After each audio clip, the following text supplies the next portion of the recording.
Just approached. He came up from the Solero Oliveira intersection. He came along the curve of Oliveira Street, and then he went across my roof and then down to the end of the street at Solero de Seo intersection. Then he made a left circle on the houses on the opposite side of the street from me at the intersection of Solero de Seo, and then he made a right circle in the same spot. And then he continued off of that right circle across the end of Solero de Seo intersection up toward Coronel, where he then did some right circles and then came back and did some right circles over 24091 near it, not on top of it, slightly beyond it towards Alicia.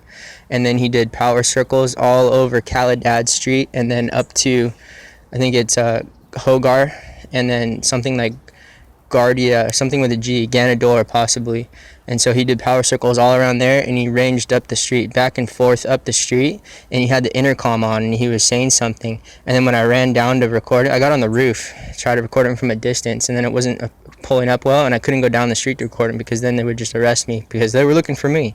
And so then I did run down, and I just tried to get a couple little shots because I wanted to be able to sprint away.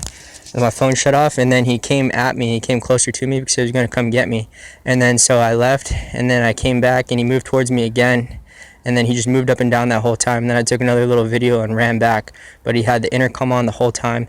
And he also did the same exact movement as the event where he led me down at 11 p.m. in order to turn the spotlight on me. But then he linked it with a call because he had the intercom on. So that separates it from a consistency, which it seemed like they were trying to do, make it a consistency, a regularity, but then they used the intercom and made a call out of it. So there's 100 civilians down there that nobody said. So that just proves that it's a cover-up.